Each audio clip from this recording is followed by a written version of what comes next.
Alhamdulillah Rabbil Alamin. Wassalatu wassalamu ala ashrafil anbiya wal mursalin wa ala alihi wa sahbihi ajma'in. Ashhadu an la ilaha illallah wahdahu la syarikalah wa ashhadu anna Muhammadan abduhu wa rasuluh. Allahumma salli ala Muhammad wa ala ali Muhammad. Rabbi shrah li sadri wa yassir li amri wa htam lisani yafqahu qawli, amma ba'du. Alhamdulillah, pagi ini kita berkumpul dalam satu majlis yang kita namakan sebagai bengkel pengurusan jenazah. Terlebih dahulu yang saya hormati pengurusi majlis dan juga pengurusi bahagian pemuda Musa Maju, Saudara Syamim, dan juga semua para peserta yang hadir pada pagi ini. Alhamdulillah, tuan-tuan semua berminat untuk hadir satu kursus yang orang tak apa nak minat. Saya pernah anjurkan kursus kahwin, kursus orang nak kahwin. Saya sediakan kerusi 200 saja, tapi kehadiran 250. Tengok melampau-lampau orang adi kan, sebab benda menarik. Tapi kalau bab mati ni orang tak menarik kan. Lagi orang ke belakang duduk ada kan. Tu berapa kali pengurusi kata duduk depan kan. Itu memang macam tu. Dah mana-mana program saya pergi, daripada Perlis sampai ke Sabah semua, macam itulah keadaan dia. Tapi kita perlu ingat bahawa ini adalah satu hakikat kehidupan. Kullu nafsin za'iqatul maut, setiap yang hidup pasti akan mati. Jadi pagi ini kita nak tahu tentang bagaimanakah prosedur yang mudah sahaja untuk kita lakukan sekiranya berlaku kematian, khususnya kepada ahli keluarga kita. Ya, sebelum tu, sebagaimana dikenalkan oleh pengurusi majlis, saya sebagai pengurusi eksekutif Pertubuhan Skuad Pengurusan Jenazah Malaysia. Ini sebuah NGO peringkat kebangsaan yang mana kami punya ahli di seluruh negara dan masih lagi melebarkan sayap lagi di tempat-tempat kawasan daerah-daerah, khususnya di kawasan pendalaman dan sebagainya. Jadi pagi ini kita akan ada dua slot, iaitulah teori dan praktikal. Dalam bab teori, tuan-tuan akan didedahkan tentang apakah ataupun bagaimanakah perkara yang perlu kita lakukan ketika berhadapan dengan orang yang sedang nazak. Kita mungkin akan berhadapan satu hari nanti dengan ahli keluarga kita, sahabat anda kita yang tiba-tiba jatuh rebah, tiba-tiba nak meninggal dunia. Apa kita nak buat? Jadi perlukan ilmu. Adakah kalau kita tu mak kita jatuh depan, kita menangis saja kan? Kita tak tahu nak buat apa, kita jadi bingung. Jadi inilah di antara langkahnya, iaitu kita tahu apakah perlu kita buat untuk bantu dia. Yang kedua, kita akan pelajari apakah perkara yang perlu kita lakukan sejurus berlaku kematian. Baru meninggal dunia, takkan terus nak dukung masuk bilik air mandi mayat. Tak ada kan. Dia ada step dia, ada langkah dia. Maka kita tahu apakah perlu kita buat, bagaimana cara kita meletakkan posisi jenazah, bagaimana keadaan kita nak kiamkan dia dan sebagainya. Dan yang ketiga, perlu juga kita ambil maklum tentang bagaimana cara kita nak mengaturkan dokumentasi. Bab ni kadang-kadang orang tak tahu. Dia tahu dalam bab nak urusan jenazah, dia kontak surau masjid. Meninggal ayah dia malam tadi pukul 11. Kemudian dia tunggu subuh besok, surau buka, baru dia pergi report. Beritahu kat imam, ayah saya meninggal. Dah buat report dah? Belum. Dia terlupa bab ni. Jadi benda-benda macam ni kadang orang terlepas pandang, menyebabkan urusan jenazah tu jadi lama, jadi lambat. Patutnya dah boleh urus dah pagi tu, tapi kerana prosedur, dokumentasi dan sebagainya, sampai ke tengah hari membawa ke petang pula. Panjang cerita dia. Nanti kita akan sebut tentang tu. Dan yang keempat, dalam bab teori ini juga saya akan terangkan tentang peralatan-peralatan yang biasa kita gunakan untuk menguruskan jenazah, baik yang peralatan wajib, peralatan yang sunat sahaja, dan ataupun peralatan yang adat ataupun perkara biasa yang kita gunakan. Ini semua saya akan pecahkan supaya tuan-tuan semua dapat maklum bahawa pengurusan jenazah itu mudah sahaja. Mudah sahaja. Sampai saya terbitkan buku tu, pengurusan jenazah mudah sahaja. Tu buku tu, dalam tu bukan sahaja jenazah biasa, termasuk jenazah kritikal. Kalau jenazah terbakar macam mana, jenazah reput macam mana, berulat macam mana, jenazah COVID-19 macam mana, semua lengkap dalam tu. Jadi tuan-tuan kalau nak, boleh jumpa pada kita punya skuad kat situ. Dapatkan hari ni ada harga promosi. Iklan kejap. Ya, harga promosi je. Dia harga sebenarnya RM35. Harga promosi hari ni berapa? Bincang dengan skuad. Tak boleh bagi tahu sebab ni live. kan. Dekat Facebook Skuad Pengurusan Jenazah Malaysia dan juga Instagram Skuad Pengurusan Jenazah Malaysia. Dan dalam bab praktikal pula akan dibuat 4 perkara juga, iaitulah tentang praktikal mandi, kafan, solat dan ke bumi. Semuanya akan dilakukan secara simulasi. Simulasi ni apa? Hanyalah dalam bentuk pergerakan saja, tidaklah secara realistik.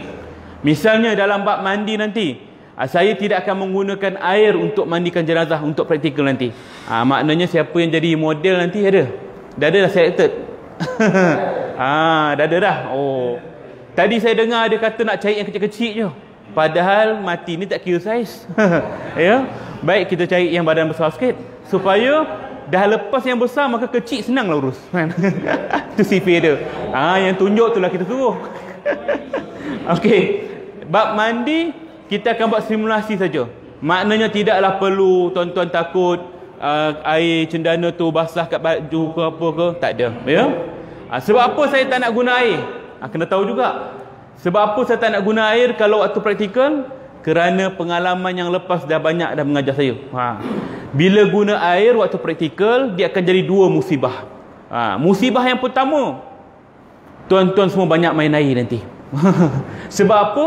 Yang jadi model tu kawan-kawan. Time tu lah nak pedajal kawan-kawan kan. Dia geletek-geletek, dia jirus kat muka orang tu, dia jirus kat sini kan, dia raba-raba. Tu biasa. Dia jadi mainan dia. Kemudian yang belakang tu pula tak nampak. Dia berkumpul ramai-ramai tengok, yang belakang tak nampak apa benda berlaku tu kan. Yang kedua pula, kalau kita guna air nanti, yang jadi model nanti elok-elok sihat, balik nanti demam. Bukan sebab demam kena badi ke, tidak. Tapi dia sebab kesejukan yang melampau. Bila nak habis ni, bila nak habis ni. Kawan-kawan pula time mandi itulah banyak soal. Ustaz tanya sikit, air ni air apa? Tanya sikit. Lagi banyak soal, lagi menggigil sejuk kawan tu kalau guna air. Maka tidak ada air kita guna, hanya simulasi. Dalam bab praktikal kafan, ini kita perlukan model real juga, dan kita akan bungkus secara real. Tapi jangan risau, tak bungkus habis, ikat tepi je kan. Ya. Jadi ini pengalaman. Siapa yang nak jadi model terbaik.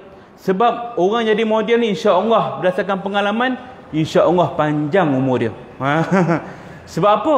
5 tahun yang lepas ada seorang tu dia jadi model kafan. Sampai hari ni hidup lagi. Siapa dia? Saya sendiri. Ni kan testimoni berkesan. Jadi pilihlah siapa realistik. Saya nak jadi ustaz. Maka ini yang terbaik kan. Ini pengalaman tau. Kalau dah mati memang kena, tapi nak cerita kat siapa? Time hidup ni lah boleh cerita kat orang. Aku dah rasa dah kena kafan kan. Boleh beragak sikit kan. Dalam bab praktikal solat, kita akan terangkan cara solat jenazah. Yang mana solat jenazah ni tak adalah susah pun, tapi kerana jarang buat, kita kadang-kadang terlupa. Dan saya akan sentuh sikit dalam bab solat jenazah gaib. Macam mana solat jenazah gaib? Siapa yang gaib? Mayat ke gaib? Kita ke gaib? Kan? Kita akan terangkan secara ringkas. Dan dalam bab praktikal ke bumi, tidak perlulah tuan-tuan pergi gali kubur ke mana-mana kawasan sini.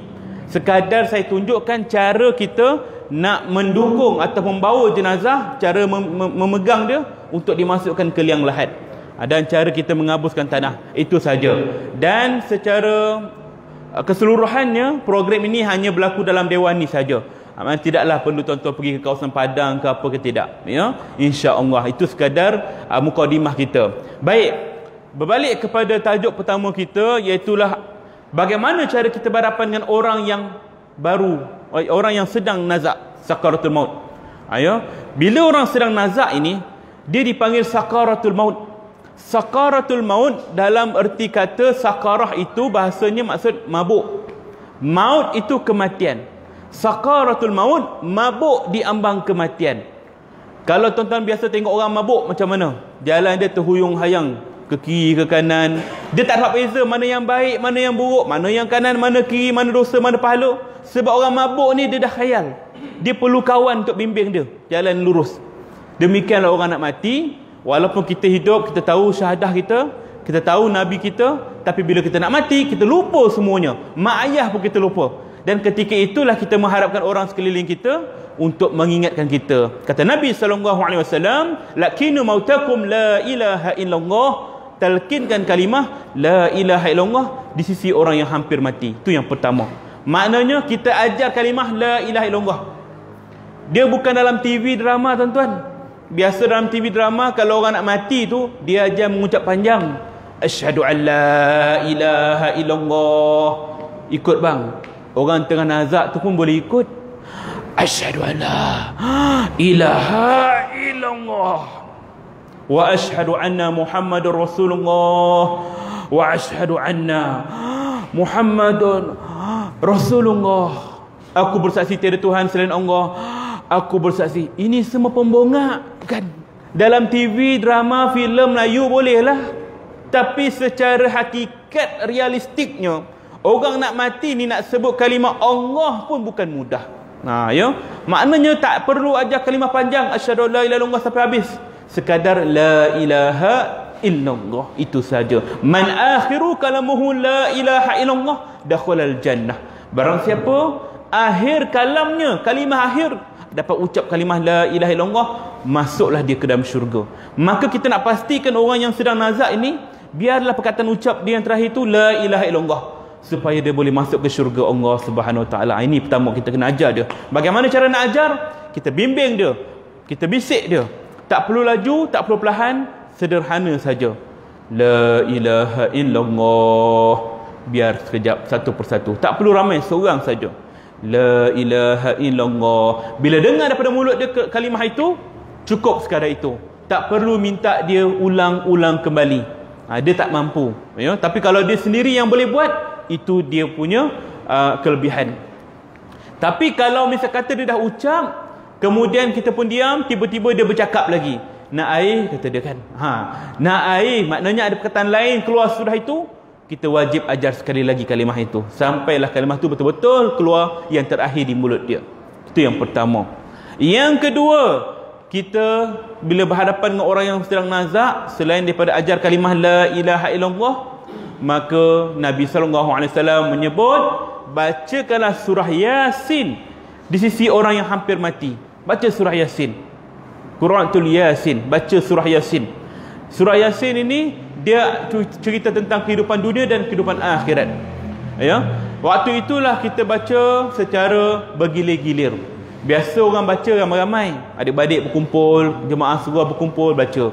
Kemudian orang tu hidup lagi dalam keadaan nazak, kita pun balik, tinggalkan dia tanpa bacaan. Maknanya biarlah bergilir-gilir. Makna bergilir-gilir tu ialah kita ikut shift lah. Okey, lepas saya habis, awak pula. Lepas tu awak pula. Barulah kita boleh berehat. Maknanya tak adalah orang yang sama saja ulang-ulang. Ya. Kalau misal kata dia dalam keadaan sedar, baca surah Yasin. Kalau misal kata dia dalam keadaan koma, tak sedar diri, makna kata dia masih hidup bernafas tapi dia tak boleh, mata dah tutup dan sebagainya, baca surah Ar-Ra'd tu. Tu antaranya. Kalau seandainya kita tak ada masa, contohnya kita sibuklah, ni jiran kita tengah nazak ni, tapi saya kena cepat pergi office nak pergi kerja ni, maka ikutlah sunnah Siti Aisyah radhiyallahu anha. Ketika Rasulullah SAW dalam keadaan nazak, Aisyah radhiyallahu anha membacakan 2 surah saja. Qul a'udzu birabbil falaq, qul a'udzu birabbin nas. Itu saja. Simple saja. Qul a'udzu birabbil falaq, qul a'udzu birabbin nas sampai habis. Maka itu antara sunnah bacaan dia. Dan yang ketiga, ketika berhadapan dengan orang yang sedang nazak, apa perlu kita buat? Ketika mana orang sedang nazak ini, dia dalam keadaan haus, maka berilah dia air. Tunaikan segala hajat dia apa yang diminta. Biasanya minta air. Ya. Kalau ke hospital, kadang-kadang hospital ataupun doktor kata jangan bagi minum air ya. Paru-paru dia ni dah penuh ke air. Jadi macam mana nak buat? Janganlah bagi satu botol air mineral sumbat kat mulut dia. Cukup sekadar kita ambil satu sudu air, suap di mulut dia. Selawat Allahumma salli ala Muhammad, suap. Itu saja. Yang penting mudah-mudahan dapat melegakan tekak dia yang kering ni. Bagi dia minum sikit-sikit, ya. Kalau misal kata dia tidak minta air, dia diam je kan, tapi kita tak tahu dia nak air ke tak nak air. Sunat kita masukkan air, sunat bagi kan, sumbat. Kadang-kadang dia tak boleh bercakap. Kalau dia minta benda lain, tengah nazak ni nak makan McD kata dia kan, tiba-tiba nak minta McD pukul 3 pagi minta McD kan, orang tua ni kan. Janganlah kita mencemuh dia pula. Carilah McD tu, beli je kan, satu bucket belikan, nah McD ni. Orang tengah nazak ni dia tak minta banyak pun, dia makan kepak ayam sikit je, kukrap dah lepas tekak dia, dah cukup. Lepaslah hajat dia. Habis lebih-lebih ni nak bagi siapa? Kita bedal lah kan. Maknanya kat sini tunaikan hajat dia, sekiranya kita tak tunaikan hajat dia, maka syaitan akan tunaikan hajat dia. Kita bimbang, syaitan datang, kamu nak air, kamu nak McD, sering datang dia. Ni daripada syurga. Kalau kamu nak, kamu kena ikut aku. Boy. Kamu kena ikut aku, kata dia. Ikut macam mana? Ikutlah, katakan keluar daripada Islam, masuklah agama Yahudi, masuklah agama Nasrani. Ini syaitan. Janji syaitan dengan Allah Ta'ala, dia kata nak sesatkan umat Adam sehingga akhir zaman. Kitalah, dia akan sesatkan kita sampai kita nak mati pun dia akan sesatkan. Syaitan tak akan datang rupa hodoh, tak akan datang rupa yang buruk. Dia akan datang dengan rupa arwah mak kita, arwah ayah kita, orang yang kita sayang. Dia menyamar, mai ikut mak dalam syurga sekarang ni. Itulah dia dugaan ketika sakaratul maut. Sebab itulah kita perlu ingat bahawa hidup kita inilah mencerminkan bagaimana akhir kita nanti. Kalau hidup kita amal soleh, kita ni ada hubungan dengan Allah baik, hubungan dengan manusia baik, insya-Allah akhir kita pun khair, insya-Allah akhir kita pun khairul hasanah, ya, penutup kita pun baik, ya. Kita dapat husnul khatimah, kematian yang baik. Baik, selesai bab yang pertama, bagaimana berhadapan dengan orang yang sedang nazak tadi, ya. Ada soalan? Tiada. Alhamdulillah, mudah nak ajar pemuda kita ni. Baik, yang kedua, bagaimana berhadapan dengan orang yang baru meninggal dunia, baru mati. Nak buat apa? Apakah ucapan yang perlu kita ucap ketika baru mati? Orang baru mati, ucapan apa? Inna lillah wa inna ilaihi raji'un. Allah sebut wa basyirus sabirin allazina idza asabathum musibatun qalu inna lillah wa inna ilaihi raji'un. Beri kabar gembira pada orang-orang yang bersabar. Bila mana ditimpakan ujian, musibah kepadanya, mereka berkata inna lillah wa inna ilaihi raji'un. Sesungguhnya kita datang daripada Allah, pada Allah jualah kita akan dikembalikan. Ini kalimah istirja'. Istirja' ni kalimah musibah. Ketika mana timpa musibah, bukan saja kematian, bahkan kalau kita dengar orang sakit, bahkan ketika melihat ada orang dalam keadaan sedih, ataupun apa saja yang berlaku musibah, innalillah wa inna rajiun, itulah ucapan dia. Dia bukan khusus pada orang mati saja tau.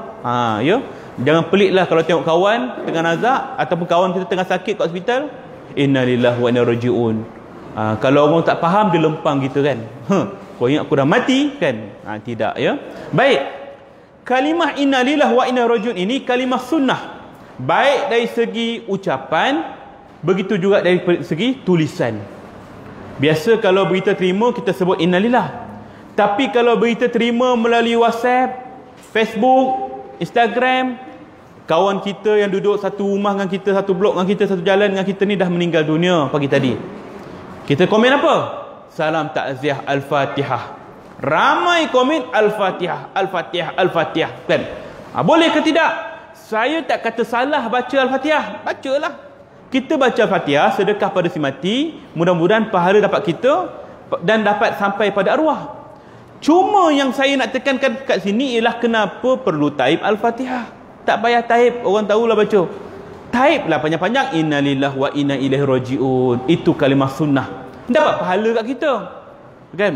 Kalau orang bagi alasan, tak boleh ustaz, saya daripada kecil memang diajar begitu, kan? Kalau macam katalah kan, orang meninggal je, salam takziah Al-Fatihah, itu saja, kan? Tak ada masalah, kau buat saja. Cuma yang saya minta sekarang ni ialah tambah saja depan tu. Orang meninggal saja kita dapat terima message, kita balas innalillah wa inna ilaihi rajiun. Lepas tu kalau kau nak sebut Al-Fatihah pun boleh, Al-Baqarah pun boleh, ikutlah kan. Innalillah wa inna rajiun Al-Baqarah. Bacalah kan. Jangan sebut aja kan. Jadi kita ubah, biasakan yang betul, betulkan yang biasa, ikut sunnah. Baik. Kemudian bila orang baru meninggal dunia, kebiasaannya mata dia ni akan naik ke atas, mandang ke atas kena. Mata terbuka kan, tu biasa. Jangan kita terkejut pula, ya. Itu kerana kelopak mata kita ini dia sangat-sangat sensitif dan dia sangat lembut. Bila seorang itu dah meninggal dunia, dia akan mengecut. Dia akan mengecut kembali ke tempat asal dia atas ni. Itulah dia. Ya, macam mana kita celik sekarang ni, kelopak mata kita naik ke atas. Begitulah dia. Dia akan mengecut. Dan kenapa pandang ke atas? Mata pandang ke atas kerana mata ini melihat pemergian rohnya. Rohnya keluar melalui ubun-ubun di kepala, dia akan melihat. Itulah dia. Ya, bila kita mati, kita akan melihat roh kita keluar. Dan bila kita berhadapan dengan orang yang baru mati ni, mata terbeliak, apa perlu kita buat? Tutup mata dia. Tutup mata dia. Kemudian seandainya beberapa ketika kemudian terbuka mata dia balik, jangan lari leh. Jangan lari. Ya Allah, saka dah masuk kan. Jangan. Itu ialah fitrah, kebiasaannya. Maka apa perlu kita buat? Kita urut perlahan mata dia. Urut. Kalau mata dia ni macam kesat-kesat sikit, kasar-kasar sikit, cari minyak. Minyak apa? Jangan guna minyak grease pula, minyak hitam ke apa kan. Cari minyak yang ada kat rumah. Minyak masak boleh. Ya? Minyak minyak cakapak boleh ke? Tak boleh lah, terkebil mata mayat kan. Minyak zaitun boleh kan. Jadi kita urut perlahan minyak masak tu, biar minyak yang belum guna jangan kita guna minyak dagu ikan tu kan datang kucing jilat mata orang tu kan. Perlahan kita urut perlahan kan. Selawat banyak-banyak, tutup kan. Kalau seandainya terbuka lagi mata dia, ya Allah, apa lagi yang dia nak ni kan. Kalau terbuka, guna cara yang kedua. Kita cari batu-batu kerikil yang ada tepi-tepi jalan biasa kecil-kecil tu, ambil, cuci bersih-bersih, letakkan di atas kelopak mata dia, beratkan mata dia tu dengan batu tadi supaya tertutup. Itu kaedah. Seandainya kita tak jumpa batu tu, alah time ni pula tak jumpa batu tu yang sesuai, semua batu-batu besar kan. Jangan guna batu bata pula kan, yang bata tu kan. Yang kecil-kecil je. Seandainya tak jumpa, guna kaedah ketiga, cari dalam poket, dalam beg duit shilling 50 sen. Yang lama, yang besar tu, bukan yang emas tu. Cari, bersihkan, letak atas kelopak mata dia. Ada orang cakap tak boleh ustaz macam tu, ini dah menyerupai agama orang lain. Kita tahu bahawa bila kematian bangsa lain, agama lain, biasanya dia letak duit kat mata. Itu budaya mereka. Tapi kita kena ingat, al-umuru bil maqasidiha. Kawaid fiqh menyebut setiap benda bergantung pada tujuan. Inna ma'amalu bin niat, bergantung pada niat. Niat kita apa? Nak tutup mata si mati ni. Maka kaedah alat yang kita gunakan hanyalah duit tu. Maka ini niat kita letak duit. Ini alat sahaja ya. Tutup mata. Dan kalau kita dah letak duit shilling kat mata dia tu, jangan dibiarkan lama kan. Dia dah tutup, lepas tu dia ambil kain tudung tutup muka mayat tu. Lepas tu terlupa. Jiran-jiran dah mula datang ramai nak ziarah ni. Boleh tak nak tengok arwah ayah ni? Boleh, tengoklah kan. Arwah ayah kau ni baik, dia ni cukup pemurah, suka belanja orang makan. Segala-kala pujian bagi kat dia kan. Sekali orang tu selak ya kain, astagfirullah, mata duitan. Kata dia, sebab apa? Terlupa nak alihkan duit shilling tadi kan.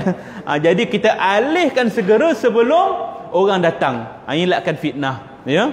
Seandainya kita dah alih duit shilling tu, dah alihkan batu tu, mata terbuka lagi, apa nak buat ni? Guna kaedah yang keempat. Biasanya kami di hospital guna apa? Selotip. Selotip kertas. Jangan sekali-kali guna double tape. Itu memang tutup selamanya ya. Dan jangan sekali-kali guna gamuhu kan. Ada juga saya pergi masa saya ambil kursus diploma dekat Filipina, bahagian pengawitan mayat, embalming and undertaker nama kursus tu. Sebab tu orang panggil saya Ustaz Undertaker kan. Saya boleh mengawit mayat. Jadi bila kita tengok ni selingan kalau jenazah bukan Islam, kalau tuan-tuan pernah tengok, waktu kita kan keranda tu kadang-kadang boleh buka cermin tengok muka dia tu kan, tersenyum je muka dia kan, elok senyum. Saya kadang-kadang fikir, ini orang ni husnul khotimah ke kan, tersenyum mayat dia, padahal orang bukan Islam. Jadi bila saya dah belajar dekat sana, baru saya nampak, oh patutlah tersenyum. Pasal bila kita belajar pengawitan mayat, darah jenazah, darah si mati ni akan dibuang keluar, dibuang, kemudian dia akan sumbat satu tiup untuk masukkan satu cecair yang dinamanya formalin. Formalin inilah yang digunakan biasanya untuk awet ataupun untuk kekalkan kesegaran ikan. Tetapi kat pasar raya beli ikan yang nampak segar tu, itulah bahan dia. Masuk dalam badan si mati, yang akan mengeraskan badan dia, yang akan nampak macam hidup, itulah ubat dia. Dia masuk 12 liter dalam badan, masuk dan sampailah badan tu dah mengeras, sampai kat muka dah naik ubat tu, time tu lah saya diajar untuk buat senyuman mayat. Pegang kat bawah dagu dia ni, pegang saja lebih kurang 5 minit 10 minit, okey, lepas tangan, tersenyumlah mayat tu. Pasal dah keras ubat tu kat dia. Oh, inilah punca dia tersenyum. Saya ingatkan mati husnul khotimah kan. Kena tipu selama ni kan. Jadi mata si mati ni, dia kata tak payah guna selotip ke apa, guna gam uhu, dia tutup habis, memang tak akan terbuka selama-lamanya kan. Gam uhu. Kita orang Islam jangan buat macam tu ya. Jadi kaedah keempat tadi, guna selotip, pastikan itu kaedah yang terakhir. Sebab apa? Selotip ni dia ada gam. Kita takut bila kita nak buka selotip tu, dia akan mengiat kulit mayat. Sebab kulit mayat dah mula reput, dia akan mudah tersiat. Maka kaedah yang terbaik ialah selain daripada urutan, letakkan saja satu benda yang sederhana berat kat mata dia. Kalau terbuka juga mata dia, biar je lah, nak buat macam mana tu bahagian dia ya. Okey, baik. Kemudian keluarkan apa sahaja dalam mulut dia. Kalau dia ada gigi palsu, keluarkan. Keluarkan cepat-cepat sebelum rahang dia ni keras. Keluarkan cepat-cepat. Boleh keluarkan, cungkil je. Kalau dia guna poliden pun boleh, cungkil je kan. Tapi kalau gigi palsu yang dah siap tanam dalam gusi, gigi palsu dah tanam dah gam dah tu kan, jangan sekali-kali kita keluarkan tanpa kepakaran kita. Susahnya. Minta pelayar, kata, minta pelayar saiz 13 contoh kan, sepana ke kan, cabut. Ya Allah, gigi betul. Kan dah tersilap, gigi betul pula cabutnya. Maknanya kat sini jelas, kalau gigi tu dah keras, tak payah dicabut, biarkan sahaja. Wa ima, kalau orang tu mati gigi besi, pakai apa besi tu? Braces kan, jari kan orang sekarang pakai. Kalau kita tak tahu cara nak cabut, jangan minta screwdriver pula nak cungkil. Cungkilan berdarah mulut mayat tu kan. Biarkan sahaja. Apa saja yang tak boleh buat, kita biarkan. Sayanglah, kenapa? Tu kat gigi opah tu, gigi emas tu 916. Kalau gadai tu dapat juga hasil. Biarkanlah. Kenapa waktu orang tu hidup kau tak nak cabut awal-awal? Kena mati baru nak ragum lah pula kan. Biarkan saja ya. Baik. Kemudian tutuplah segala lubang mulut, lubang hidung, lubang telinga dia dengan kapas. Ambil kapas kecil je, sikit-sikit gumpal-gumpal, sumbat kat hidung dia. Gini. Sumbat kat telinga dia. Sedikit sahaja. Tujuan dia apa? Untuk mengelakkan serangga-serangga kecil ni terbang masuk ke dalam hidung dia, kat mulut dia. Sebab 2 jam pertama setelah kematian seseorang, bahagian perut dia, bahagian dalam dia akan mula mereput. Dia akan mengeluarkan bau. Mungkin kita tak bau lagi mayat tu, tapi serangga kecil-kecil ni dia mudah bau. Dia akan datang, semut ke, lalat ke, apa ke, masuk dalam hidung. Ruang-ruang rongga yang terbuka ni dia akan mudah masuk. Maka tutup dengan kapas, sumbat. Sedikit saja. Kadang-kadang ada orang tu tergamak, dia bukan sedikit, sebeban kan. Selagi boleh sumbat, sini oi muat lagi ni, kombang hidung mayat tu kan. Dah apa pula kombang hidung mayat ni kan. Bila kita nak mandi mayat, nak cabut keluar, ya Allah, daripada tokak ni kan. Jangan tuan-tuan ya, terseksa mayat.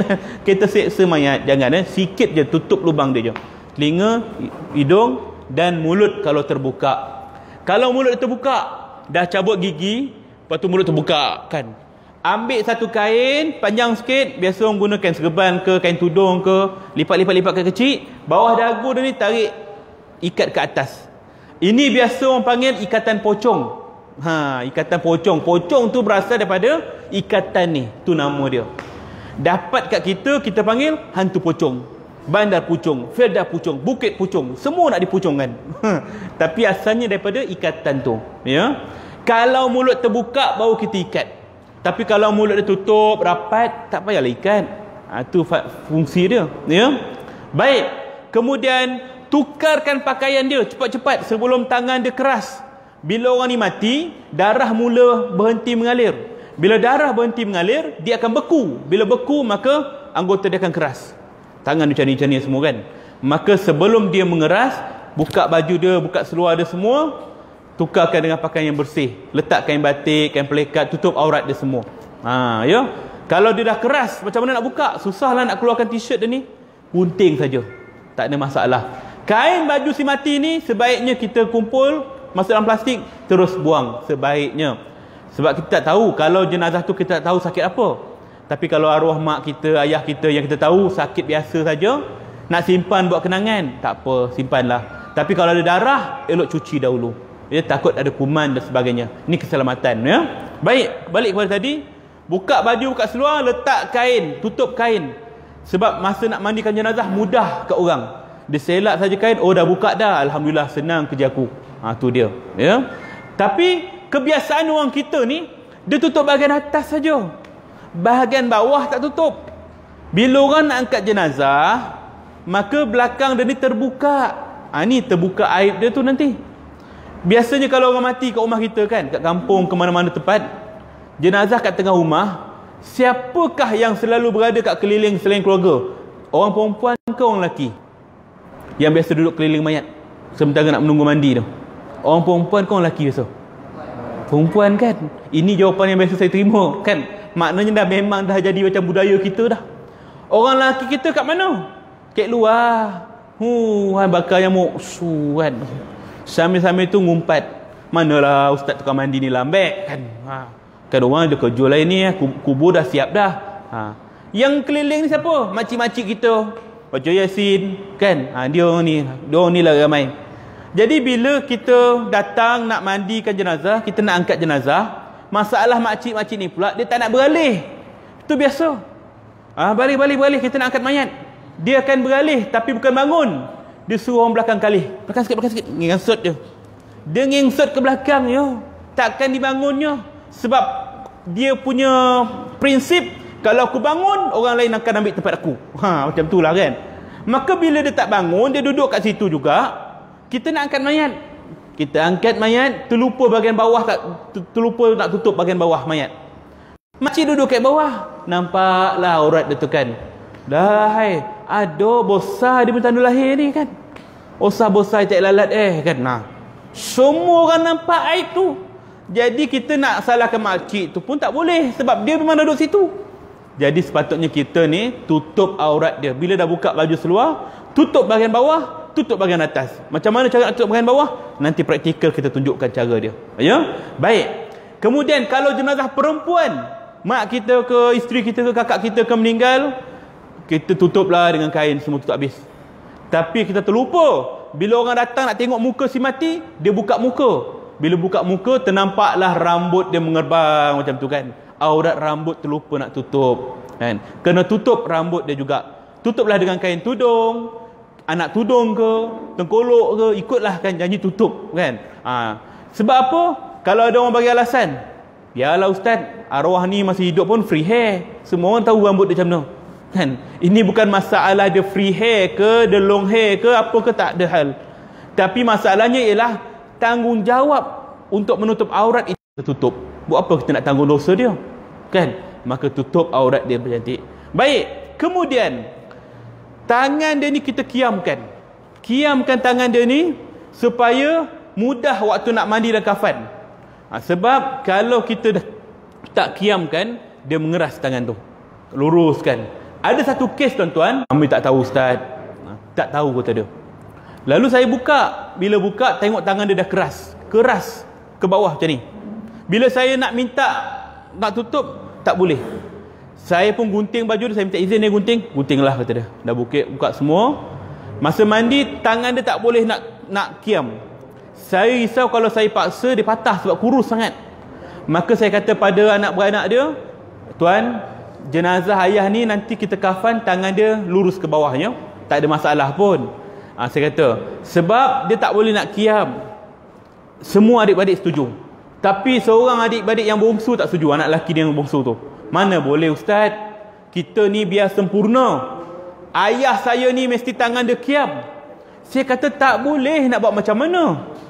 Tak apa ustaz, saya buat. Dia nak buat juga.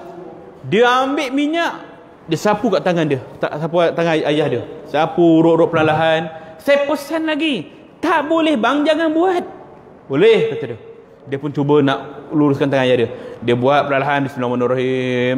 Tap, terdengar bunyi kuat. Tiba-tiba tangan ayah dia pun longlai macam ni kan. Tergamam semua. Masalahnya semua pandang saya. Apa salah aku pula? Kau yang buat. Kan, Saya tengok muka abang dia semua dah merah padam. Tanya saya, Ustaz, patah ke tu? Dia tanya saya. Saya tengok muka masing-masing merah padam. Muka adik dia yang buat tu pucat. Lagi pucat daripada arwah bapak dia. Menggigil macam ni kan. Ustaz, patah ke tu? Kita tanya. Abang dia tanya.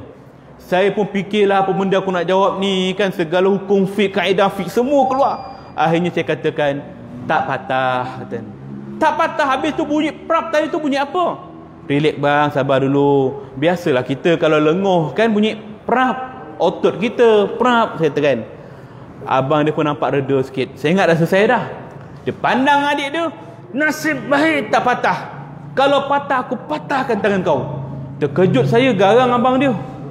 Dalam hati kecil saya kata, nasib baik aku tipu memang patah pun. Ini tuan-tuan, bila tak nak dengar cakap kan, patah. Sampai ke hari ni dia tak tahu kisah sebenar. Melainkan dia tengok ni, mati Din kan. Dia tengok live ni habis Din kan. Harap cancel lah, cancel. Baik, itu dia pengajaran. Jangan kita paksa kalau jenazah tu tak boleh dibengkokkan dan sebagainya. Bila kita dah kiamkan tangan dia, kita ikat tangan dia. Ikat di pergelangan dia tu supaya tangan dia tak jatuh. Ikatan ni hanya berlaku sebelum kita mandi dan kafankan mayat. Ikatan tangan, kemudian luruskan kaki dia, ikat bahagian lutut supaya kaki dia lurus, dan ikatan bahagian dua ibu jari kaki dia. Ikat macam ni. Ikat 3 tempat. Tangan, lutut, 2 ibu jari kaki supaya lurus tetap. Ini dia. Ya. Baik. Kemudian sebaiknya letaklah satu alat sederhana berat di atas perut mayat. Biasa kita letak apa? Bantal. Bantal tu ringan lagi. Benda apa? Benda yang apa nama solid lah, yang keras. Biasa kita nampak orang letak apa? Batu, gunting dan juga apa-apa saja barang kan. Kadang-kadang kampung dia letak gunting. Gunting kat perut mayat. Itu bukan kerana ada unsur-unsur khurafat ke syirik ke tidak. Bila tanya makcik tu, makcik kenapa letak gunting kat perut mak tu? Senang nak guntingkan kapan nanti. Capai saja kat kan. Mana gunting? Tu kat perut mak tu. Senang dicapai. Tu saja. Apa saja alat pun tak kisahlah. Yang penting sederhana berat. Nak letak mikrofon ni pun boleh. Nak letak telefon ni pun boleh. Tapi janganlah letak laptop kan. Tergamak pula laptop kat atas perut tu kan. Kenapa perlu letak? Kerana perut kita ini kawasan yang kosong. Bila kosong, dia akan menyebabkan angin mudah masuk melalui rongga-rongga yang terbuka tadi. Udara luar masuk, dia akan berkumpul kat bahagian perut dan dia tidak boleh keluar balik. Maka dia akan berkumpul, akan mengembungkan perut bengkak. Jadi untuk mengelakkan tukang mandi susah waktu nak istinja ataupun nak mandikan jenazah, ataupun mengelakkan daripada fitnah, maka sebaiknya kita tahan perut dia daripada naik tadi. Baik. Kalau bau mayat ni berbau, badan dia berbau, biasa orang kampung bakar apa? Kemenyan, bakar kasintok, bakar semua ni kan. Wangi-wangian, cendana dan sebagainya. Kalau kita sekarang ni tak payah bakar-bakar pun tak apa. Spray je. Psst. Ataupun gantung kat dinding. 5 minit sekali, ambil pure kan. Maka ini kaedah moden, tak ada masalah ya. Baik. Habis setakat itu untuk berhadapan dengan orang yang baru meninggal dunia. Itulah perkara yang perlu kita lakukan ya. Baik, ada soalan untuk perkara kedua? Alhamdulillah tak ada. Mudah kita kan. Baik, perkara yang ketiga, berhadapan dengan orang yang baru meninggal dunia, ialah cara kita daftarkan dokumentasi. Sejurus seorang itu meninggal dunia, memang kita dah nampak dia mati dah. Rasa nadi dia dah berhenti. Nafas dia kita rasa dah mati, dah berhenti. Letak cermin nak tengok nafas dia ke tidak pun dah tak ada dah. Tapi kita tidak ada autoriti. Kita siapa? Doktor ke? Kalau doktor tak apa. Tapi kita ni orang awam. Bukan doktor, bukan pakar forensik dan sebagainya. Maka apa perlu kita buat? Dapatkan pengesahan dengan badan autoriti. Cari hospital, doktor, klinik yang terdekat untuk sahkan kematian. Kalau susah sangat, malam-malam meninggal, tak tahu nak kontak siapa, call 999. Telefon 999 bagi tahu ada kematian di rumah saya. Bagi tahu alamat semua. maka akan datanglah ambulans, paramedik datang. Dia datang, dia akan tengok cara mayat tu, dia akan letakkan pam darah tinggi dan sebagainya. Kemudian bila dah confirm meninggal, dia akan tulis kematian, tarikh kematian dan sebagainya. Dia akan keluarkan satu surat pengesahan kematian. Bila dah dapat surat tu, barulah salah seorang yang ada kat situ, khususnya waris lah, anak-anak arwah ke siapanya, pergi ke balai polis yang terdekat. Contoh sini mana balai terdekat? Wangsa Maju. Pergi ke balai polis Wangsa Maju. Jangan lupa bawa IC si mati, IC arwah tu. Jangan lupa bawa IC kita, sebab kita nak buat report polis. Jangan lupa bawa pengesahan kematian tadi. Dan jangan lupa bawa rekod perubatan. Seandainya arwah ni memang ada sakit, bawa rekod-rekod dokumen perubatan itu untuk sebagai bukti lampiran. 4 perkara ni: IC si mati, IC kita, pengesahan kematian yang doktor ambulans bagi tadi, dan yang keempat ialah apa saja rekod perubatan dia bawa. Mudah kerja kita. Sampai balai polis, submit, kata saya nak buat report, ayah saya meninggal. Ayah awak ya? Ya. Siapa yang sahkan kematian? Dia akan tanya dulu. Tadi dah ambulans datang, ni surat dia. Dia akan tengok, oh betul. Maknanya mudah kerja polis. Dia akan tanya siapa yang sahkan kematian. Sebab kalau tak ada pengesahan kematian, polis akan kata, awak balik dulu, kejap lagi kami sampai. Nak tunggu polis sampai, bukan macam ambulans sampai 15 minit, 20 minit sampai. Polis akan datang ikut masa dia, 1 jam, 2 jam, ikut kerja dia. Kalau dia tak ada kerja lain, baru dia datang. Bukan kes emergency dia nak pergi. Maknanya kat sini ialah, kalau nak cepatkan urusan kematian, kita ikut dia. Dapat surat kematian, surat pengesahan kematian daripada ambulans, paramedik, baru kita buat report polis. Kemudian bila dah dapat dah bagi polis surat persatian, dia akan tanya, IC encik, bagi kita.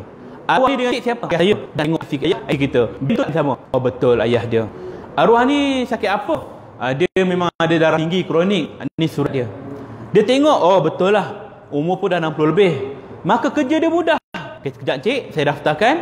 Dia akan keluarkan satu surat, namanya permit menguburkan mayat. Permit menguburkan mayat inilah satu lesen untuk kita uruskan jenazah. Selagi permit ni tak dikeluarkan, maka tak boleh uruskan si mati. Tak boleh. Kalau kita terus uruskan mandi, kafan, solat, kemudian terus ke bumi tanpa permit, maka kita boleh dicas menyembunyikan kematian di bawah akta kelahiran dari kematian tahun 1957. Maknanya benda ni serius. Pernah berlaku sebelum ni di kawasan Hulu Selangor, kawasan pedalaman. Dia mati, anak dia tak buat report. Dia ingat boleh uruskan dulu, lepas ni lah selesai, nanti baru kita buat. Dah ke bumi, terlupa nak buat report. Seminggu kemudian, adik-beradik berkumpul nak bincang tentang harta si ayah ni, KWSP, SOSO dan sebagainya. Maka bila nak pergi tuntut dekat KWSP, SOSO dan sebagainya, orang kaunter kata, cik, kalau ni orang ni dah meninggal, kami perlukan sijil kematian. Sijil kematian, mana saya nak cari benda tu? Tu encik kena dapatkan dekat JPN lah. JPN, okey, pergi ke JPN. Tuan, saya nak dapatkan sijil kematian ayah saya. Encik, kalau nak dapatkan sijil kematian, kami tak perlukan IC arwah. Kami nak permit kubur mayat. Permit kubur mayat mana? Oh, mana saya ada? Nak dapat kat mana? Ni encik kena dapat kat balai polis. Pergi ke balai polis, bagi IC arwah ayah. Cik, saya nak mohon permit kematian untuk ayah saya. Okey, ayah encik bila meninggal? Dah 2 minggu dah. Siapa yang uruskan? Saya. Siapa bagi kebenaran? Masalah dia. Siapa bagi kebenaran untuk kuburkan? Kami uruskan je lah. Ini dah melanggar akta undang-undang. Apa kesan dia? Menjadi kes polis, mayat ayah dia tadi terpaksa digali balik. Ni kesan dia. Sebab kerana menyembunyikan kematian. Benda simple je, tapi kesan dia besar. Baik, sebab tu penting dapatkan permit. Sebab tu kalau meninggal kat rumah ke, kat mana-mana kawasan, orang tak akan alih mayat selagi polis tak sampai. Dia akan tengok dulu kan. Kalau meninggal kat rumah, jatuh dalam bilik air, jangan dialihkan daripada bilik air tu, biar je. Jangan tergamak macam tu kan. Dah jatuh dalam bilik air orang tua tu, biar je sampai polis sampai. Tak perlulah. Kita angkatlah dia, letak kat ruang tamu, tu tak apa. Yang saya kata tak boleh ni ialah mengalihkan. Contohnya, bawa turun daripada rumah, pergi ke surau terus. Ini mengalihkan. maka mengganggu siasatan polis. Ya, baik, penting tadi tentang dokumen. Bila dah dapat permit, baru uruskan. Mana dapat permit selain daripada balai polis adalah di forensik hospital. Ni kalau meninggal di hospital, dia turun kat ward, turun daripada ward pergi ke bilik forensik, jenazah dah letak dalam bilik mayat, kita pergi kaunter. Saya nak dapatkan surat permit kubur. Itu prosedur dia, ya. Baik, selesai bab dokumentasi. Ada soalan? Alhamdulillah tak ada, kan. Perkara yang keempat, barulah kita masuk ke dalam bab peralatan yang biasa kita uruskan, kita gunakan untuk uruskan mayat. Baru buka slide show. Tadi mukadimah saja, kan. Mukadimah saja, kan. Kan. Dah berehat lama tadi, kan. Baik. Bila kita nak urus jenazah dalam bab mandi jenazah. Okey, buka dulu. Peralatan mandi jenazah. Apakah benda pertama yang wajib ada untuk mandikan jenazah? Apa benda? Peralatan apa yang wajib ada untuk mandikan mayat? Air. Air. Bagus. Lagi? Apa? Sabun. Okey, lagi? Sarung tangan. Okey, lagi? Apa saja peralatan yang tuan-tuan sebut tu semua betul. Tapi pembahagian dia tu yang kurang betul. Yang wajib, saya cakap tadi, apakah peralatan yang wajib? Air sahaja. Maknanya kita clearkan minda kita. Mandi mayat ni kalau tak ada serbuk cendana, kapur barus, sabun semua, tak ada masalah. Yang wajib air saja.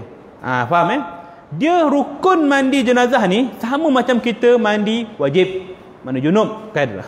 Tahu mandi hadas tak? Tahu, kan? Takkan tak tahu dah bermisai, berjanggut, berhalkum, kan? Maknanya benda begini basic. Kita mandi jenazah, kita mandi wajib kita.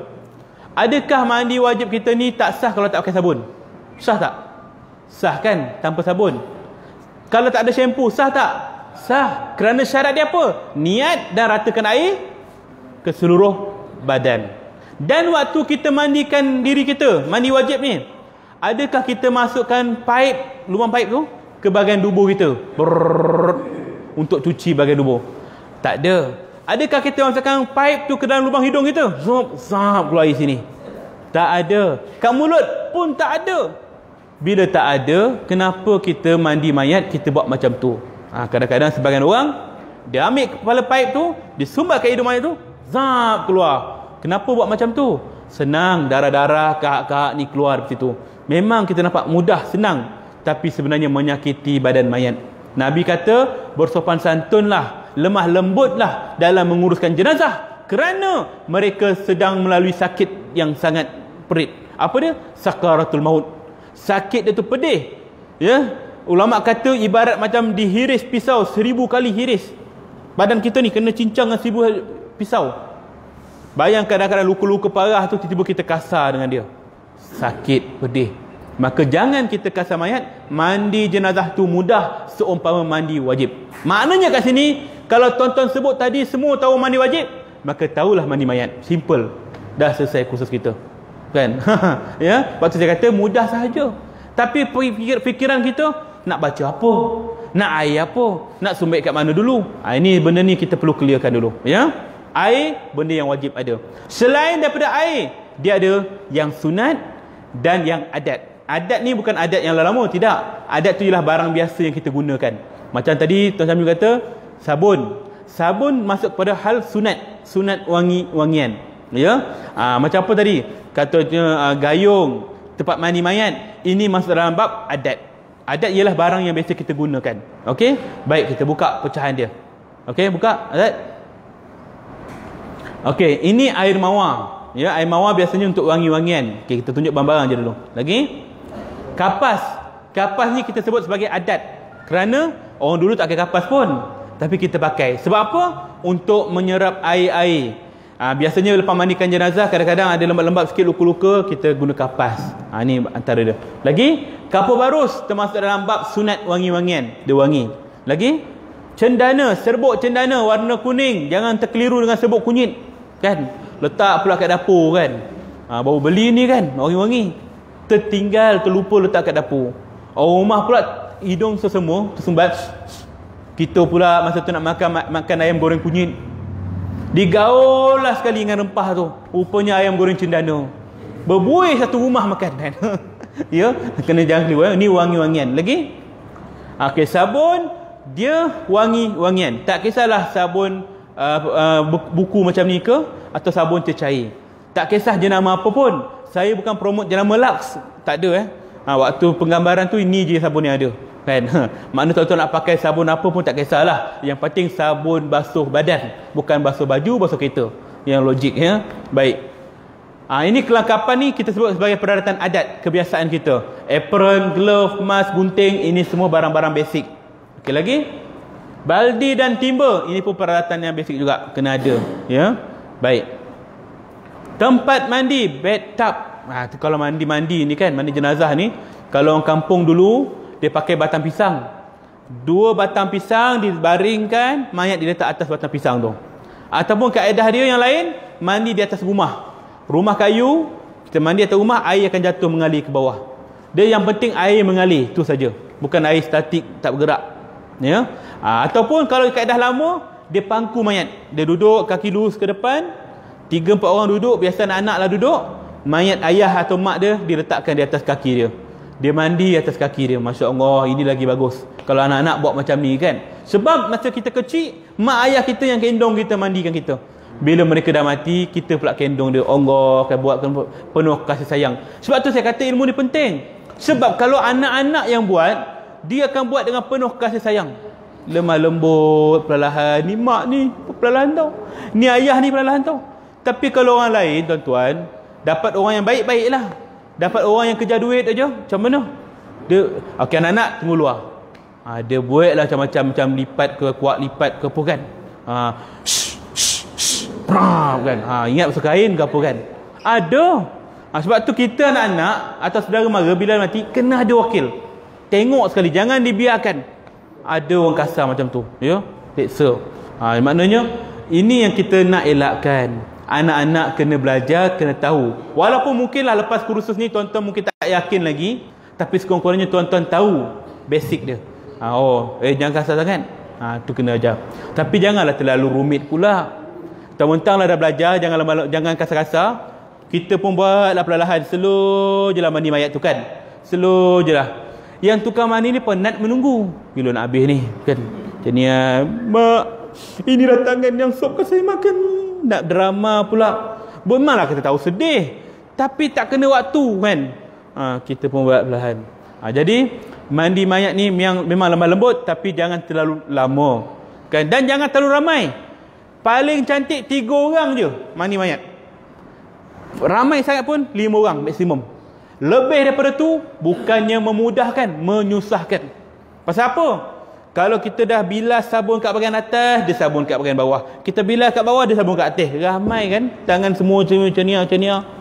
Maka jadi lambat mandi mayat tu. Ya? Maka kita pun nak jaga aurat dia. Maka biarlah bergila-gila. Okey, abang dah sudah kan? Bagi adik pula. Abang keluar. Adik pula. Maka mudah urusan dia. Ya? Baik. Tempat mandi mayat ini mesti mengalir. Nanti kita tunjuk contoh dia ya. Baik. Okey, kemudian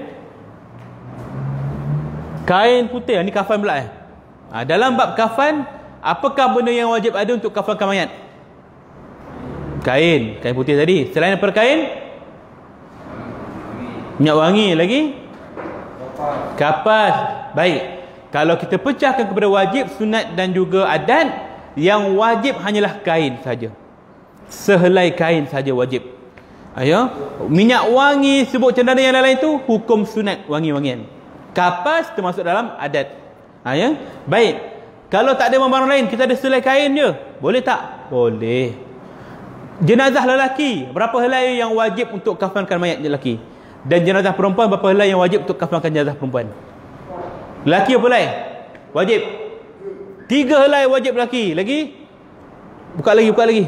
4. Okey, lagi. Macam lelong pula kan. Kalau jenazah perempuan berapa helai? 7 tu abang tu. Lagi. Ada lagi jawapan lain? Baik, semua tak berani kan, aku salah pula kan. Jenazah lelaki dan juga jenazah perempuan yang wajib hanya sehelai saja.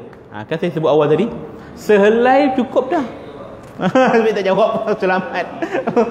Play safe Sehelai saja wajib, asalkan menutup aurat. Adapun yang sunat, lelaki 3 helai, perempuan 5 helai atau 7 helai. Itu tadi abang kata. Tapi jangan melampau sampai 9 helai. Banyak pula. Ya. Kenapa sebut 3, 5, 7? Sebab itu angka ganjil.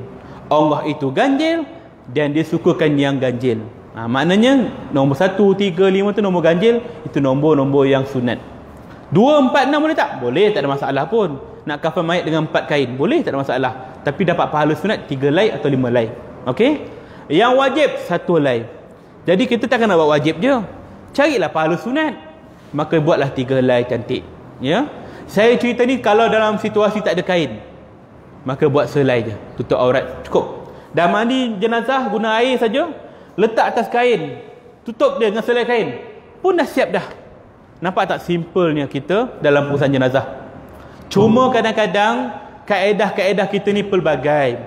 Kalau kampung lagi lah macam corak. Nak buat bunga-bunga macam ni, nak buat baju dia, nak buat ketayap dia semua. Sebab tu kita rasa macam, susah pula mandi mayat ni kan. Susah pula kapankan mayat ni. Padahal benda simple. Kita sendiri yang olahkan dia macam mana. Macam orang nak buat kuih lah, nak buat kuih karipap kan. Macam mana nak buat kuih karipap? Nak buat bentuk macam biasa yang apa nama separuh tu ke? Nak buat bentuk bulat ke? Nak buat bintang ke? Terpulang pada kita lah. Yang penting tetap karipap. Jangan karipap tapi dalam dia inti kaya. Tak jadi kan? Maknanya biarlah benda tu yang biasa kita guna, cuma kita olah saja. Sebab tu saya kata lepas tuan-tuan belajar kaedah yang saya tunjuk nanti, terpulang pada tuan-tuan nak guna kaedah mana yang senang. Tak payahlah guna cara Ustaz Rafi. Susah. Kita guna cara macam ni. Bungkus macam Mamiah. Boleh, tak ada masalah. Yang penting tutup aurat. Mayat dikafarkan dengan baju, boleh tak? Boleh, tak ada masalah. Ni baju arwah ni, elok lagi ni. Boleh, sebab kita faham kafan mayat, syarat dia wajib tutup aurat saja. Ini kita faham, ya. Maka, tapi sebaiknya gunalah kain. Sebaiknya, ya. Kata Nabi, pakaian yang terbaik bagi kamu ialah kain putih. Begitu juga pada si mati, kain putih. Baik, ya. Baik, nanti kita tunjuk cara kita untuk bentang kain dan kain apa yang sesuai waktu praktikal nanti. Selain daripada kain, kapas. Kapas ni saya kata adat, kebiasaan. Kalau ada, gunakan lagi baik. Kalau tak ada, tak apa. Kenapa kapas? Lepas kita mandikan jenazah, dah lap kering-kering, biasanya badan dia masih lembab-lembab, ada air lagi, rambut basah-basah lagi. Jadi kalau kita letak terus atas kain, kemungkinan kain tadi tu akan nampak tumpuk-tumpuk basah tadi. Maka untuk elakkan macam tu, kita pun letaklah kapas untuk menyerap lebihan air tadi. Nampak kemaslah sikit. Tu dia. Lagi? Boleh. Kita lap dulu. Bila dah lap, kadang-kadang badan kita lap lepas mandi pun ada lembab-lembab lagi. Ada lebih-lebih air kan. Maka benda tu takut dia keluar kotor. Apakah kotor? Membasahi kain kapan. Jadi nak nampak cantik, guna kapas. Tak ada pun tak apa. Lagi? Serbuk cendana. Ini wangi-wangian. Kalau ada lagi baik, ya. Kita tabur je serbuk cendana. Ikutlah style kita nak tabur macam mana pun. Ya, lagi? Kapur barus. Kapur barus pun wangi-wangian. Tak ada 2 alat ni, tak ada masalah. Kalau ada, gunakan. Dia banyak lagi selain ni. Ada daun bidara, ada daun pandan, apa saja alat pun boleh kita guna. Okey, lagi? Air mawar juga kita gunakan. Lagi? Minyak wangi. Tadi sebut minyak atar tadi kan? Boleh. Maknanya minyak wangi. Kenapa orang guna minyak atar? Tak boleh ke guna minyak Dunhill ke? Minyak apa lagi? Ada kan minyak Dunhill kan? Ke tak ada? Minyak apa? Yang wangi lah kita pakai selalu kan? Minyak polo. Semua kata bandar mayat kan? Boleh tak? Hukumnya boleh. Harus. Tapi macam janggal lah. Benda tak biasa kan? Kita tengok mayat ni, apa bau Dizandra ni? Kan? Bau Dizandra mayat tu kan? Terpegun imam. Terpegun imam. Ni mayat perempuan ni. Allahu Akbar. Wah, ni terpegun imam kan? Jadi kita guna yang biasalah. Ya? Tak ada masalah pun sebab kita pun pergi kerja, mana pakai minyak atar? Ada pergi ofis pakai minyak atar? Tak ada, jarang kan? Kalau ada pun okey lah. Kan? Sebab apa? Minyak perfume yang kita pakai ni dia ada alkohol. Persoalan dia. Alkohol ni boleh pakai ke tidak dalam solat? Boleh. Alkohol yang digunakan pada minyak wangi hukumnya berbeza dengan alkohol pada minuman. Sebab alkohol pada minuman memang tujuan dia nak memabukkan, dia menapaikan air tu sampai jadi mabuk. Alkohol pada minyak wangi tujuan dia nak melambatkan bau tu. Kita sembuh pagi ni sampai petang esok kalau tak mandi pun bau wangi lagi. Tapi minyak atar pakai calit sikit. Saya nak keluar tadi, saya nak keluar tadi pakai minyak wangi, minyak atar. Ni dah hilang dah bau. Sebab minyak atar tak ada alkohol, dia tak ada bahan yang boleh melamakan bau tadi. Ini kena faham konsep tu. Maka pada jenazah boleh pakai, asalkan kita tahu bahan dia tu tak adalah bahan-bahan yang terlarang, ya. Cuma agak janggal lah kalau kita pakai pada mayat, ya. Baik, selain tu pakaian petugas pengurusan jenazah ini biasalah. Kalau kita nak mandi mayat, apa pakaian yang proper sesuai untuk kita? Okey, iaitulah apron, glove dan mask, topeng. 3 benda basic dia. Apron untuk elakkan najis, darah ke apa kena pada badan kita. Mask, topeng kalau takutlah ada kuman ke, kita uruskan jenazah TB ke, tak tahu penyakit apa. Dan glove pula untuk mengelakkan kita ni tersentuh bahagian aurat dia. Nak cebok, terpegang pula kemaluan dia. Tak boleh tanpa lapik. Pakai glove selamat sikit, insya-Allah, ya. Baik. Perkara wajib dalam menguruskan jenazah apa dia? Iaitulah yang pertama tentulah mandi jenazah. Benda yang pertama, tak boleh kita saya nak cepat ni, saya solat jenazah dulu mayat tak mandi lagi, kita nak solatkan dulu. Tak boleh, ya. Sebab itulah istilah solat jenazah gaib, dia syarat dia mesti mayat tu dah siap mandi dan kafan, baru boleh solat jenazah gaib. Sebab itulah Tok Guru Harundin meninggal dekat Amerika sana. Kita dapat berita, okey, jenazah dah siap mandi dan kafan, baru boleh solat jenazah dia. Tak boleh terus solat jenazah time tu, gaib, ya. Tapi kalau MH370 hilang sampai sekarang tak dapat kesan, kerajaan dah istiadah mereka mati, tapi kenapa tak ada solat jenazah pada mereka? Sebab tak jumpa mayat dia, tak dimandi dan dikafankan dengan baik. Maka dianggap macam apa, bila rukun yang kedua tu, satu mandi dan kafan tu tak lepas, maka solat jenazah pun tak perlu buat, dia terangkat kefarduan dia tu, ya. Maka kita mandikan jenazah ni, yang paling penting ialah jaga aurat dia. Jangan dibogilkan dia, jangan bogilkan dia. Sebab itulah tuan-tuan, antara perjuangan SPJM, saya bawa perjuangan NGO ni untuk melawan kasket-kasket di luar sana. Tuan-tuan kalau faham maksud kasket ni, pengurusan mayat yang biasanya dipelopori oleh kaum lain, agama lain. Sebab kalau meninggal orang warga asing, orang kita kalau meninggal kita uruskan, kita ada karyah. Warga asing, contohnya Indonesia, Bangladesh, yang orang Islam kita mati ni, dia nak bawa balik terbang ke luar negara, dia perlu melalui proses embalming. Embalming yang saya kata tadilah, belajar pengawitan mayat. Mereka ni dah ada ilmu ni, dia ada lesen. Sebab apa? Kematian bukan Islam, dia akan simpan mayat tu selama 3, 5 hingga 2 minggu hari. 2 minggu. Sebab mereka ada upacara sembahyang. Kita mati hari ni juga ke bumi. Mereka simpan. Sebab keluarga datang nak bagi hadiah dan sebagainya. Tu adat mereka, tak ada masalah lah, tu mereka punya budaya. Mereka akan awet mayat tu supaya mayat tu simpan lama, tak reput. Jadi kaedah yang sama juga digunakan pada jenazah yang nak terbang ke luar negara. Kita kalau orang Malaysia meninggal kat luar negara, keluarga nak bawa balik ke Malaysia, itulah kita akan masuk alat tu dan kita akan pakai kat badan kita, ubat tu. Maka kalau dalam konteks negara kita ni, mereka dah kawal benda ni. Jenazah Indon contohnya, Indonesia meninggal, perempuan nak bawa balik ke sana, mereka yang embami mayat. Dan yang cukup sedih ialah mayat tu tanpa ditutup aurat dia. Bogel mayat kan, jenazah muslimat kita dibogilkan, kemudian baru dia masukkan ubat. Kadang-kadang boleh gelak-gelak ketawa lagi. Benda ni tuan-tuan mungkin tak tahu, tapi saya ni yang dalam bidang pengurusan jenazah lebih 16 tahun ni dah melihat benda ni, dan banyak kali dah pesan. Kalau nampak kita pesan, kalau belakang kita sampai bila. Benda ni dah antara perjuangan saya. Biar kita lah, walaupun orang tu orang asing, tapi dia bangsa apa, agama kita, kita yang uruskan dia. Ini antara perjuangan saya. Sebab kita akan tahu bagaimana cara kita nak jaga aurat si mati. Kita orang belajar, kan? Baik. Dalam bab tadi ulang balik. Bila kita mandikan jenazah lelaki, aurat lelaki macam mana? Pusat dan lutut. Jangan pusat dan lutut je bang. Untuk pusat, tutup lutut. Pusat sehingga Lutut itu aurat lelaki. Bila mandikan mayat, tutup bahagian tu je, pusat sehingga lutut. Bila jenazah perempuan, aurat dia macam mana? Hujung rambut sampai hujung kaki. Sama juga macam orang hidup. Cuma masa nak mandikan jenazah perempuan, orang perempuan dia boleh buka bahagian atas dada dia. Maknanya tutup aurat yang besar saja. Dia tutup bahagian dada sehingga bahagian lutut. Tu aurat besar bagi orang perempuan. Tutup bahagian dada dia. Sebab tu kalau kita mandikan jenazah lelaki, tak apa kita buka bahagian dada dia. Kita jenazah lelaki. Tapi kalau jenazah perempuan, dia kena selak. Maknanya tak boleh kain tu terbuka. Tangan dia saja yang lalu kat bahagian badan dia. Ni kena ambil maklum juga, sebab anak lelaki boleh mandikan jenazah ibu dia. Faham ya? Maknanya kita boleh, tak ada masalah. Tapi sebaiknya biarlah anak perempuan yang mandikan bahagian sulit tadi. Ini kena faham situ.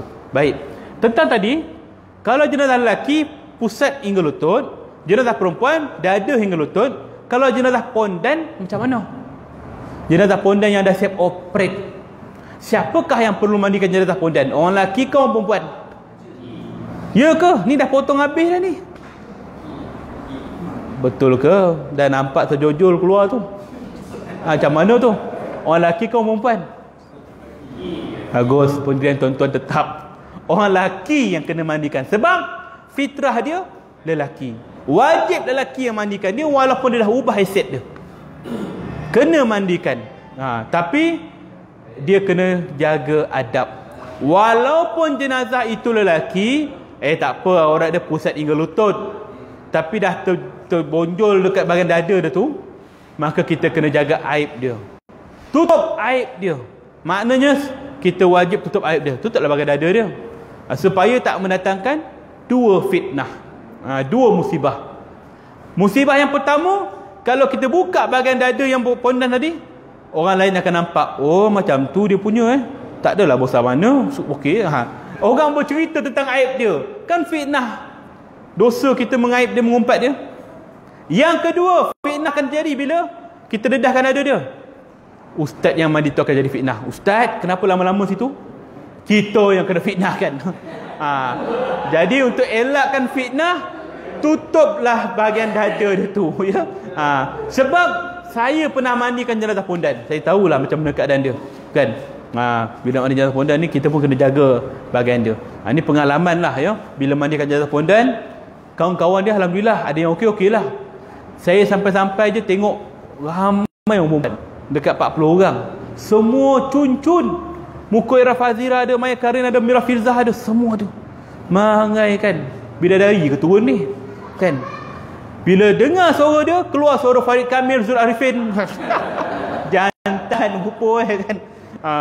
Bila saya mandikan jenazah tu, adalah 3-4 orang maknyah tu nak mandi sekali. Ustaz, boleh tak kita mandikan? Tak apalah, kan. Dia pun mandikan. Masa nak tengah mandi tu, dia bertanya. Dia ada 3 orang kat situ. Ustaz, kami ni nak solatlah jenazah arwah ni, boleh ke? Dia tanya saya. Apa tak boleh pula? Boleh lah, kan. Tapi kami pakai macam ni. Dia pakai seksi kan, nampak dada terbonjol tu kan. Kami pakai macam ni. Siapa pandang di atas bawah. Awak pun tahu kan awak orang mana. Awak pun tahu kan awak ni lelaki kan. Maka tak ada masalah lah. Okey. Oh ya ke, boleh ke Ustaz? Tak apalah, kita ikut ya. Orang tu pula kata, Ustaz, boleh tak pakai telekung? Kata dia. Nak pakai telekung abah kau kan? Nak pakai telekung kan? Saya pandang dekat aku mandi kan kau. Alah, tanya je Ustaz kan. Jadi dia orang ni ada yang betul-betul lah kan. Ada yang jahil-jahil sungguh. Ini dia. Bila mandikan jenazah pondan. Sebab itulah kita bila mandikan jangan aibkan dia. Ya, baik dari waktu mandi, begitu juga setelah mandi. Oi, aku tadi mandikan jenazah pondan. Macam ni. Keluar macam ni. Jangan. Diam. Ya. Mulut kita diam. Walaupun jenazah tu bukan pondan ke orang biasa saja, kita diam. Jangan cakap yang buruk-buruk pada si mati, ya. Baik. Kemudian kalau tengok jenazah ni tadi kan, kenapa saya tutup daripada tekak dia sampai ke kaki dia? Sebab apa? Sebab ini mayat hidup. Dia hidup lagi tuan-tuan. Waktu kita nak ambil gambar ni, dia kata, Ustaz, seganlah nanti kan satu Malaysia Ustaz bawa video gambar ni. Tutuplah dada saya. Tutuplah. Nak jaga aib dia kan. Dia hidup lagi, ya. Baik. Ketika tadi nak mandikan jenazah, air yang kita gunakan tu jangan terlalu laju, jangan terlalu perlahan. Kalau laju sangat buka air, dia buka besar-besar. Dan macam basuh kereta. Sakit badan mayat tu kena air tu kuat-kuat. Kalau kita buat pelan sangat, buka air, kecil dia buka air, keluar menitik-nitik je tuan. Sakit hati kita. Maka kita guna air yang sederhana. Kecil air kan, slow je. Jangan dipicit ujung tu pula kan. Slow je letakkan air perlahan ya. Kalau guna pipe, kalau guna gayung, jangan kita buat macam kita mandi kat belah air. Kebus, jangan. Perlahan kita curahkan atas mayat tadi. Perlahan-lahan. Lagi.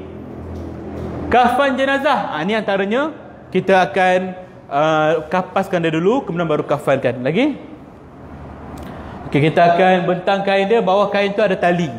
Senang kita nak terus ikat dia. Okey, lagi. Solat jenazah. Ni saya terangkan tadi, nanti kita akan tengok praktikal nanti. Lagi. Dan kebumi jenazah. Bab kebumi ni benda yang mudah. Sebab biasanya kat kubur ada orang yang dah tunggu untuk turunkan jenazah. Tapi kalau kubur Taman Serasi tuan-tuan, lantak kau lah nak buat macam mana. Memang prinsip dia macam tu lah saya tengok. Sebab dia terlalu banyak kubur nak gali. Satu hari sampai 9 liang, 10 liang. Jadi tak sempat nak cara keluarga yang nak turunkan jenazah ni.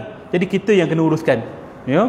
Maka biasanya nak uruskan jenazah ni mudah saja. Ya. Tapi jadi payah sebab apa? Yang turun satu mayat. Yang dalam kubur yang menyambut 3 orang. Tapi yang bagi arahan ke atas 30 orang. Tu masalah dia. Semua nak bercakap. Pasal tak ada orang handle. Tu tali tu buka tu, kepala tu, keteleng set tu, badan sengit. Semua nak bercakap, yang 3 orang kat bawah ni jadi stres. Mana satu aku nak dengar ni kan? Lantak lah. Jadi kita lantik seorang bercakap. Okey bang, abang tahu kan? Bagi arahan. Okey, begini. Tangan kanan bawah, kiri atas. Okey, orang atas tolong lepaskan. Okey, bawah sabut. Okey, ngiring. Okey, buka tali dia. Okey, buka muka dia. Letakkan tanah kat belakang dia. Ini semua benda-benda yang perlu kita tahu. Nanti praktikal kita akan nampak lebih jelas lagi. Okey, lagi?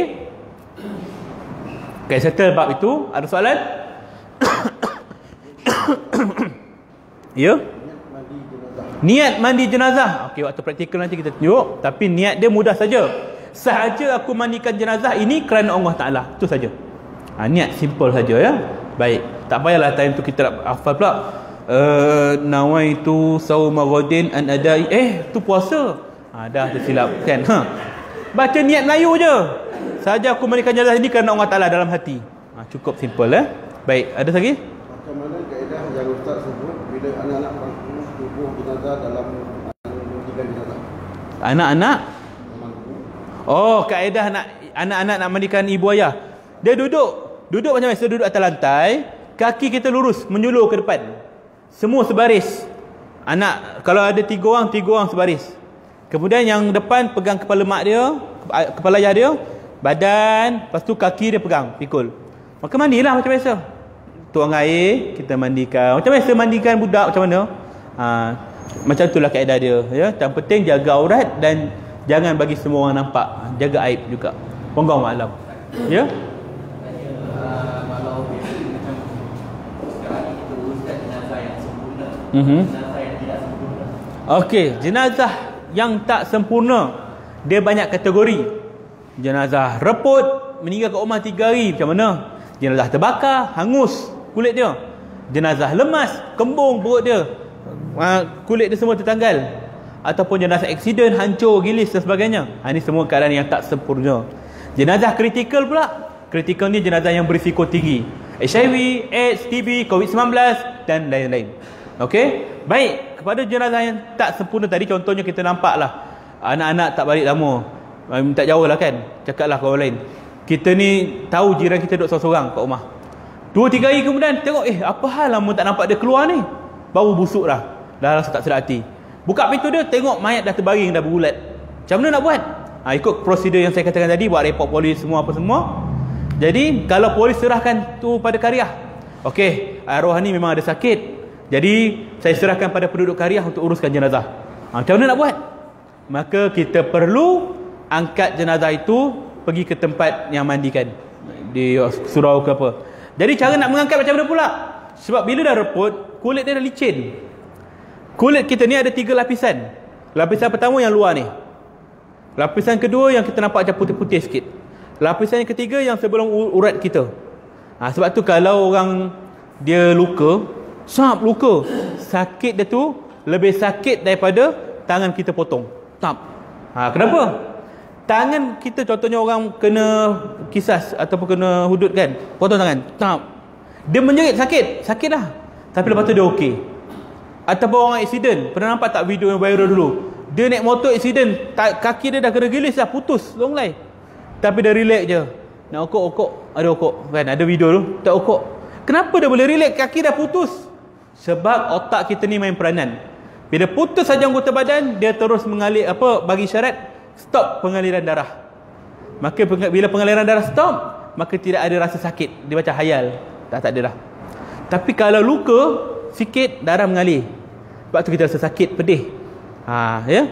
Jadi berbalik kepada tadi, bila mayat itu dah reput, kulit dah mula tertanggal, dia licin. Lapisan kedua tu licin, atau ketiga licin.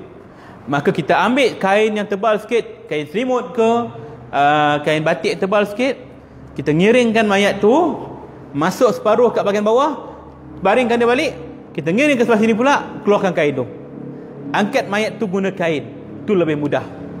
Angkat guna kain, mandi mayat tu, mandi macam biasa. Nanti saya tunjuk cara kaedah dia. Ulat-ulat yang ada pada badan mayat tu, biarkan saja, abaikan saja. Tak payah kita kutip seko-seko, buang, seko, buang, memang takkan habis, banyak dalam badan dia tu. Jadi ulat tadi kita mandikan, yang mana jatuh-jatuhlah, yang dalam badan tu biarkan saja. Kemudian masa nak kafarkan mayat, letakkan lapisan plastik. Tu penting, supaya darah dia, kotoran pada badan dia tak melekat pada kain kafan. Kita bungkus dengan plastik dulu. Nanti saya tunjuk juga kaedah dia. Ada buat plastik kan? Ada. InsyaAllah waktu praktikal nanti saya tunjuk. Ya? Baik, itu nanti soalan dia. Okey? Jadi saya cakap pakai kafan kan, pakai pakaian. Pakaian mesti warna putih ke? Pakaian pada mayat, kalau nak boleh pakai kain kafan tu. Baik. Sunat warna putih. Adapun warna lain seperti itu tak ada masalah, diharuskan. Tapi kalau dalam keadaan tidak darurat macam sekarang ni, saja je kita pakaikan dengan baju dia kan. Ni baju dia, arwah ni sempat pergi shopping baju Levi's kan, sayang dia ni kan, pakailah. Maka makruh hukum dia. Ya. Takut nanti jatuh haram pula. Ya, maka kita elakkan, baik ikut sunat macam biasa saja. Ya, wallahu alam. Lagi? Macam mana nak mandikan jenazah semasa banjir jika tiada tempat yang sesuai? Mandikan jenazah waktu banjir, macam mana? Celup dalam air tu, selesai. Kalau dari sudut hukum, boleh, sebab air tu banyak. Sifat dia macam air laut lah, dia menyucikan sebab air banyak. Tapi kita nampak lah air tu keruh, kotor, air longkang ke apa tak tahu kan. Tapi dari segi adab tak senonoh lah pula kan. Nak mandi jenazah dalam swimming pool pun boleh. Pegang ramai, celup dia, okey dah siap, terus balut dia pun boleh. Tapi dari segi adab dah. Jadi kalau dalam situasi banjir tadi, carilah tempat yang tak banjir. Bukanlah satu Malaysia ni banjir kan.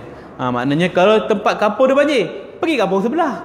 Ada kawasan-kawasan yang tidak mudarat. Melainkan satu Malaysia ni banjir, tak ada tempat dah, KLCC je dia, contoh kan. Maka tu darurat, tak payah mandi pun tak apa, terus je lah hanyut kat dalam air tu kan. Maknanya itu darurat kan. Itu dalam bab yang lain ya. Wallahu alam. Okey. Baik, soalan? Jika tak ada lagi, okey. Ustaz, saya sah dengan mandiwan jenazah sebab di Indonesia dalam usaha dia tak ada air, macam kita senang ada air apa tu. Dia pakai baldi dengan air 9 tu, dia pakai air gelas. Boleh tak boleh? Baik. Bagus soalan abang ni.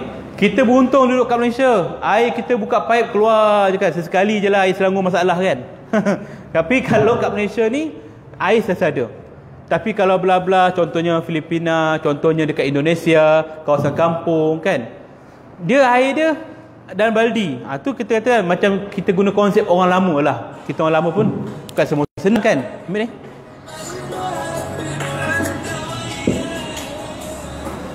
Baik, tentang mandi jenazah tadi, boleh guna air dalam baldi ke apa. Yang penting air tu air mutlak. Air mutlak ni ada 7 bahagian. Kita belajar masa kecil dulu kan, masa sekolah PAFA dulu. Air sungai, air laut, air mata air salji, air embun, air hujan, dan air perigi. Maknanya ini adalah air-air yang boleh kita gunakan. Maknanya ikut pada tempat tu lah, kan? Dan sebenarnya mandi jenazah ni, kan saya katakan awal tadi, syarat dia meratakan air saja. Kalau kita nak mandi wajib, air tak ada, kan? Air Selangor masalah tiba, kan? Tak ada air ni, kan? Malam tadi baru pergi junub, contoh, kan? Macam mana ni, kan? Takkan nak guna tayamum, kan? Macam mana? Air 1 baldi pun cukup. Yang penting kita tahu air itu bersih. Ataupun air mineral 1.5 liter tu, kita ambil perlahan, lumur perlahan, kan? Perlahan, pandai lah bajet, kan? Yang penting air seluruh badan settle. Maknanya yang penting air tu larut di seluruh badan, najis semua hilang, ya. Wallahu alam. Ada soalan lain? Okey, tak ada. Baik, kita terus kepada sesi praktikul. Siapa nak jadi mayat? Nampak? Kita buat kat atas ni lah terus, bang. Boleh? Nak take 5 dulu? Boleh, tak ada masalah. Okey, jadi macam mana take 5? Okey, insya-Allah sesi teori dah habis. Kita akan sambung sesi praktikal pula. Sebab ini dia kata take 5, tak tahulah take 5 ke take 10 ke, insya-Allah. Assalamualaikum.